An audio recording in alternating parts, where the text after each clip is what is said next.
नमस्तेऽस्तु महामाये श्रीपीठे सुरपूजिते शङ्खचक्रगदाहस्ते महालक्ष्मी नमोऽस्तु ते।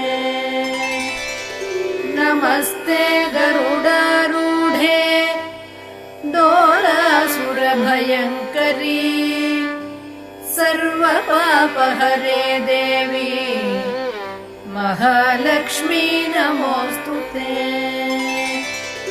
सर्वज्ञे सर्ववरदे सर्वदुष्टभयङ्करी सर्वदुःखहरे देवी महालक्ष्मी नमोऽस्तु ते। सिद्धिबुद्धिप्रदे देवी